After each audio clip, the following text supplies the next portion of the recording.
Hello there and welcome to Film Raw here at Bunkazilla UK. It's the place where we review the latest movie releases from across the cinematic spectrum. I'm one of your hosts, Ian Bolton, and joined through the power of technology by my cinematic partner in crime. It is, of course, Christian R. Allen, who's giving me the finger. You told me before. You told me to go away. I didn't. I told you to go to the green room. Last episode I mentioned the fact that we show videos to the children in our classroom. Yes. So I was trying to pick a video for them on Netflix, just going for the children's one, and they ended up settling on Mr. Bean. But Peppa Pig flashed up. And bear in mind that they're 10-year-olds. The amount of enthusiasm to watch Peppa Pig, I don't know. Is it like to them Peppa Pig must be retro, because they haven't watched it since they were like 3 or 4. And like they view Peppa Pig the same way I view the Teenage Mutant Ninja Turtles. Like so legendary. Legendary. Like I would take on Shredder, but I ain't messing with Peppa. She is a sass queen. Here's one where I was just being a bit sarcastic. I can't remember the specifics of the conversation, but I ended up just saying to one of the kids, "Yes, queen," just mucking around, and they looked at me as if I was an alien that landed right in front of them in the playground. And I thought, oh, have they not heard this expression before or something? And they just looked at me and went, no, they went, how do you know that? It's like, you sir must be some kind of sorcerer. Only us children talk like the internet. Oh. I don't know. So, hey Christian, are you ready for our next film review? Aye, Captain. I can't hear you. Aye, Captain. Oh. Okay, I'm not going to try and sing this in the SpongeBob theme. So let's talk about the SpongeBob movie, Sponge on the Run, which you can now stream on Netflix UK. But first, this. Before we start on our video review, if you want to be notified about brand new videos from Film Raw and the rest of the Bunkazilla UK team, simply hit that subscribe button and turn on your notifications. And if you've enjoyed this video, please give it a like. It will make the Bunkasaurus very happy indeed.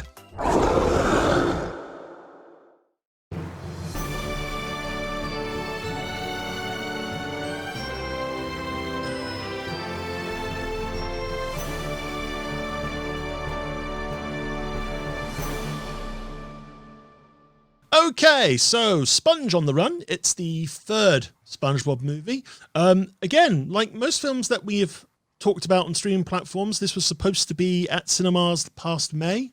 Obviously, it didn't happen because now it's on a streaming platform. And here we are talking about another new release, which probably would have done okay in the cinemas for family audiences. It would have made a comfortable sound. Nothing crazy. I mean, considering SpongeBob started back in 1999, there's still a fandom. There's still a franchise. It's still a big spinner for Nickelodeon. It will not end. It's basically Nickelodeon have hit upon their Simpsons. Yeah, it's interesting because I loved SpongeBob back in the day. The first 3 or 4 seasons are genuinely brilliant. Even through adult eyes, they're really, really funny. You can tell it's got Steven Hillenburg's fingerprints all over it. I mean, of course, famously the creator of the series was a marine biologist and educator. And so a lot of his knowledge came into the story. And he did direct the original Spongebob Squarepants movie. And I think his involvement afterwards was basically, I will take the check. Yeah. He tragically died. I think only a year ago, I believe. Yeah, a year or so ago. The film does pay tribute to him in the end credits as well for obviously being the brain behind this sort of this character who's resonated on so many levels with children, with adults, and so forth. Yes. But just to finish my point, since his departure from the series, there has been certainly a decline in quality, and at the beginning the series had a very cult following with adult audiences. I don't think that's there anymore. Obviously, this is still a huge cash cow for Nickelodeon, and when you asked me to review this, I'd kind of forgotten that SpongeBob was still a thing, to be honest. But it's clearly huge. As I was saying in my last episode, we watched it in class. Another class watched it as well, I noticed. I did ask them, however, and obviously we're going to be voicing our opinions, but I asked some of the children in the class if they enjoyed it or not, and I had apathy at best. There was real indifference to it. Yeah. So each of the films that have come from the world of Bikini Bottom, they've been very different. I mean, the original film was very much, pretty much the TV show in its essence, in terms of aesthetic, in terms of its sort of storytelling and so forth. You had the nice little mix of live action with pirates trying to go to the cinema to watch the movie, and you had the whole cartoon element of the film. You're forgetting the greatest cameo in the history of cinema, David Hasselhoff. Yes, yes. And the first film worked quite nicely. It was just a nice thing of basically everything that makes SpongeBob so popular. It's there. I did, sorry to interrupt. I watched the first one about a month ago with my nieces, and I think it really holds up quite well. I actually think it was. Admittedly, I was laughing louder than my 7-year-old niece. Yeah. So maybe that's more reflection on my maturity than the quality of the first film. But you were saying I haven't actually seen the second film. Have you? Yeah, I have seen it. It's Sponge Out of Water. Again, it starts off like a normal sort of 2D animation movie of I think SpongeBob trying to get the secret Krabby Patty formula from a pirate played by Antonio Banderas in the live action segments, and it ends up with all the main characters. So SpongeBob, Patrick, Mr. Krabs, Squidward, Sandy, they all go up to the surface and they become these sort of 3D CGI superhero versions of themselves to take him down. It was really weird. And it's like I watched it once and I went, that was weird, and I didn't watch it again. And the thing that's drawn me to this one, Sponge on the Run, was the animation style, because I liked the look of the animation style. I think, yes, it's a bit jarring for those so very familiar with the 2D animation aspect of SpongeBob, but I just kind of liked that sort of different art form. It was something that was a bit different, and the details were quite interesting to see there as well. I know you were a little bit unsure about it in our sort of conversation. Aesthetically and as an artistic achievement, I think it's gorgeous. I really like the style, the sort of like the odd frame rate of the sort of jagging motion and sort of like it's almost, it's like a dreamy version of a plasticine movie. It's fascinating to look at. I just don't know if this style of animation was the right one to adopt for this particular story, or for SpongeBob in general. It just, I felt I spent far too long thinking about the way the film's been animated, than actually enjoying the animation and being engrossed in it. If that makes sense. No, that makes sense. Yeah, because obviously there are moments in animation where you realise just what a technical achievement looked like. The classic one would be the ballroom scene in Beauty and the Beast. Oh yeah, combination of 2D and CGI. Yeah, that's more of a doesn't take you out. That still keeps you engrossed. It's just you're aware that wow, something special's just happened. Here it's just a case of I'm not quite. I'm constantly being reminded of the style. I think it's nice that they've tried something different. Yeah, absolutely. Is this the same style that SpongeBob 2 fell into for the second act then, or was it? No, it was really sort of hyper CGI 3D animation, because I think it was also released in 3D at the time. Okay. So obviously they were trying to go for the point at the camera, that sort of thing. So 3D cinema was bookended by Avatar and then SpongeBob 2. Possibly. I mean, most of the MCU films are still being released in 3D at the time, and it's really didn't really need it anymore, I suppose. But yeah, I mean, I think for me, if we go away from the animation style, this film is all over the place plot-wise and pace-wise, because it's kind of like it. You kind of get a sense because you got the whole you've got the main storyline of SpongeBob and Patrick going to get Gary back from Poseidon. Poseidon in Atlantis City, which is basically kind of like their version of Las Vegas. And you kind of go, okay, so this is going to be a road trip movie of some degree, and that's fair enough.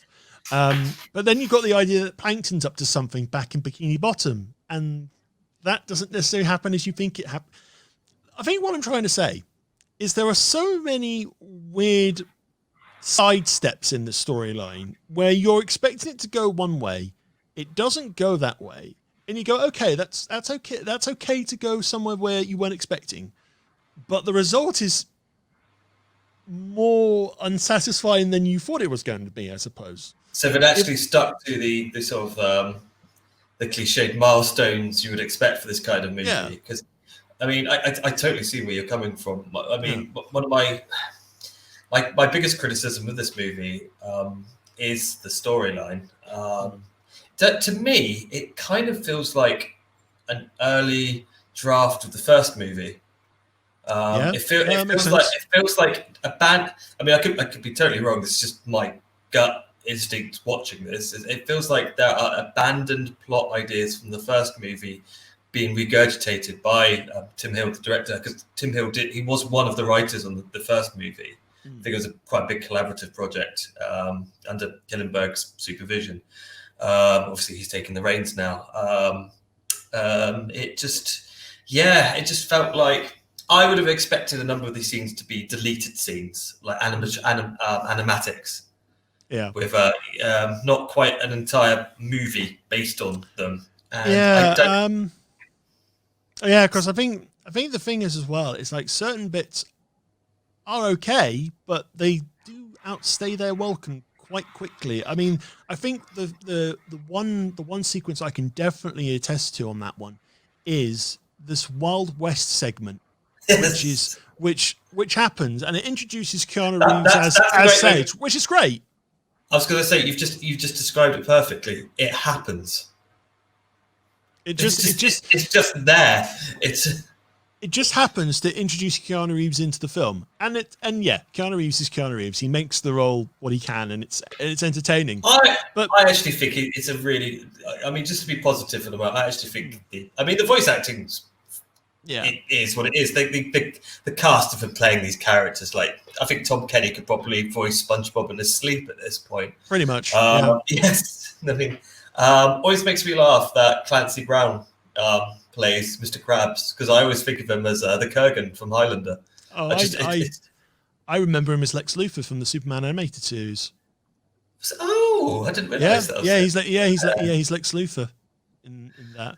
But yeah, obviously, Mr. Krabs is the other one of just money. But so although it's nothing we haven't heard before, and some of SpongeBob's dialogue was pretty witty, like when he's trying to vocalize some of Patrick's thoughts, and he has this incredibly verbose, almost thesaurus mindset, just throwing word after word, and like really, I thought some of the dialogue was quite sharp. And the real life cameos were funny. I thought Keanu Reeves as a tumbleweed, a sage. I'm trying to say this sentence, but my brain is saying you didn't watch Keanu Reeves playing a tumbleweed called Sage. That didn't happen. That was a fever dream, Christian. Like you don't want to go further into this Wild West segment where basically Danny Trejo is the zombie head of these ghoulish cowboys, and all of a sudden, in a big dance number, Snoop Dogg turns up, because why not? I did find it amusing when that scene happened in class. There was one boy in my class of 30 that just went, Snoop Dogg. Love a little bit of Snoop Dogg. I will give this. Keanu Reeves does a very good bobbling the head to indicate he's about to tumble the way. Should we give it a go? Like. That worked quite well on your end. Yeah. So yeah, I think those little bits are fine, but to me, they just really outstay their welcome. It's like if this was like a 5-minute segment, would have been fine. Yeah, if these segments, these disparate segments were actually individual episodes, I would probably be more content as a viewer. watching this as I don't think it's even that long. I think it's only an hour and a half. It felt longer. 40. It felt It's longer. An hour and 40. Yeah, it's long. Yeah, it just drags, man. It's just and you're right. The directions it goes, if they're not awkwardly borrowing from the first movie a bit too much, then I mean, actually, speaking of voice acting, we have to give props to Matt Berry because oh yes, as King Poseidon. He is good, and it's Matt Berry. His voice is just a delight.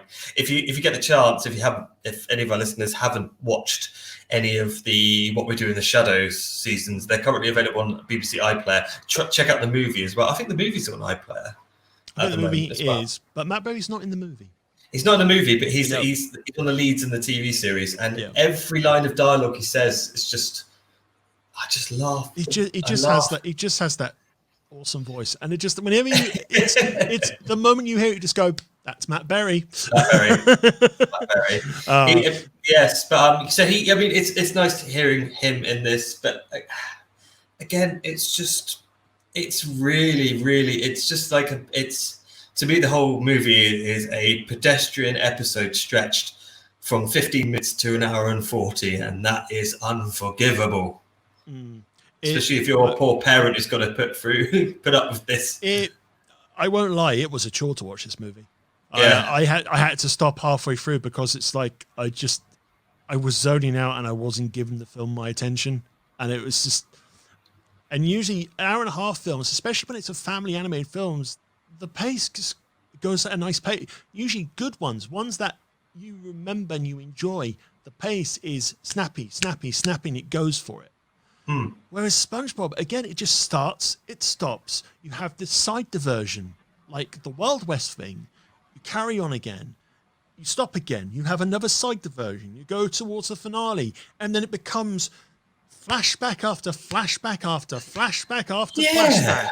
That was the weirdest thing about the film is that SpongeBob doesn't really. I don't feel the series lends itself to much emotional weight.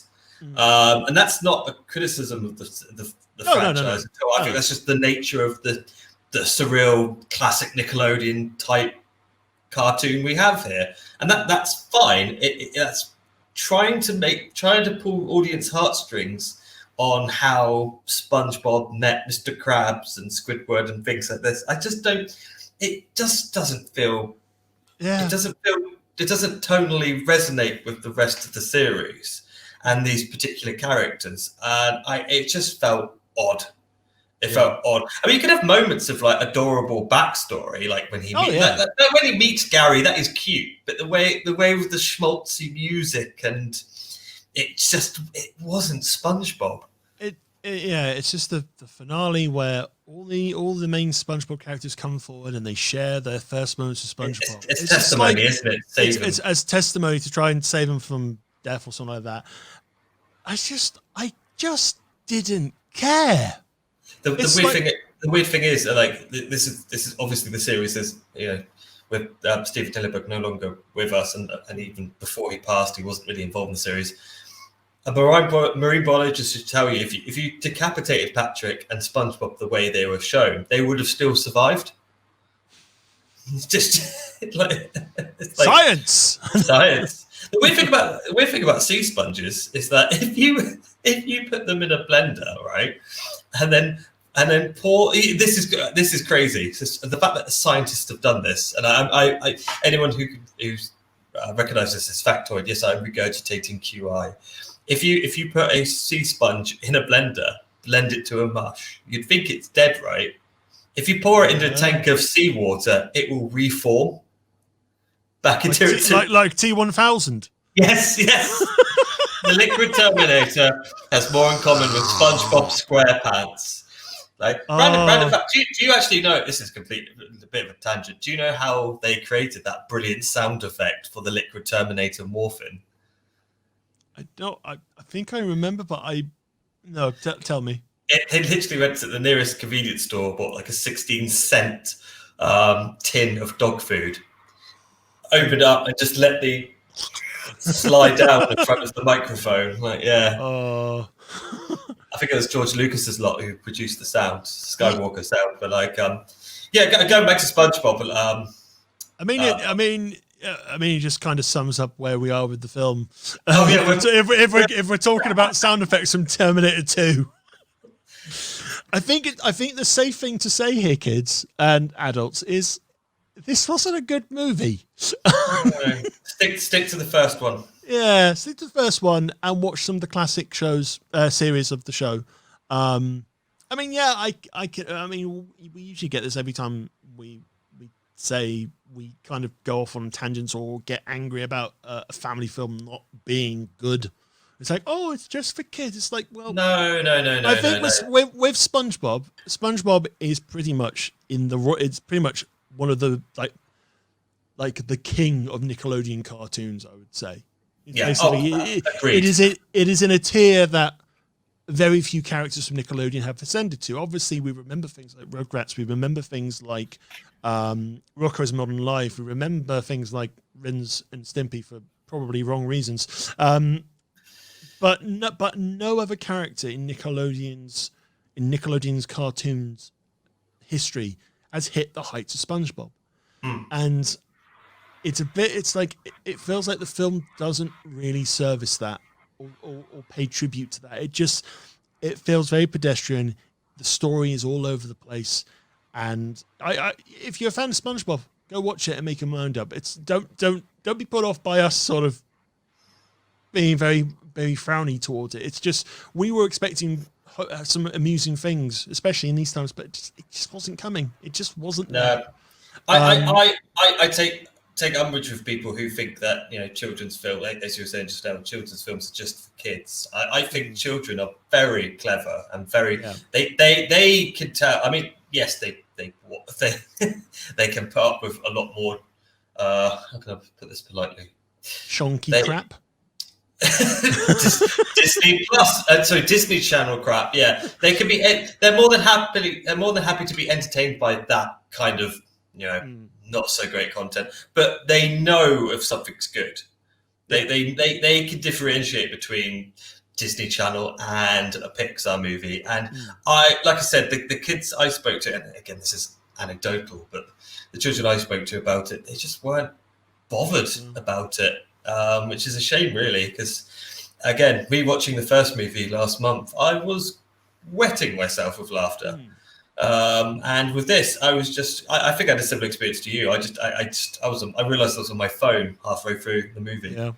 And that's not really a good sign, is it? No, not at all. Not at all in the slightest. So time for a star rating here.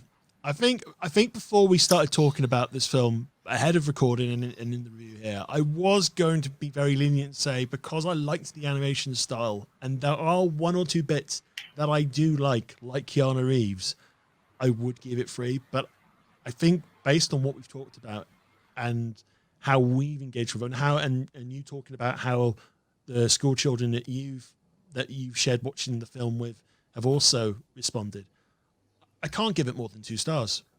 No, I feel the same way. I was really, I mean, when you told me when you asked me to review this film, I was interested. I wasn't excited because I felt, like I said earlier, I knew the series has declined in terms of its quality, comedic quality, and my fears were met, unfortunately, and it's just a bit of a shame. I don't think this is a franchise killer. No. Not at all. I mean, this is just a bit of a blip, and I can't really. I haven't watched it in quite a long time now, about 10 years or so. So this isn't going to harm any profit margins. Oh no. I would love for there to be more SpongeBob movies. I will say the one thing that really annoys me about this film is that it's called The SpongeBob Movie, Sponge on the Run, not a SpongeBob movie, Sponge on the Run, because The SpongeBob Movie would imply that this is the definitive article. I'm staring at the poster right now with my notes, and it's just infuriating seeing the little "the" above SpongeBob. There's too many sponges in the name as well. Is this your old man yells at cloud moment? Hang on, I don't think he. Hang on. The film's called Sponge on the Run. Yeah. He's not on the run. I've just realised that.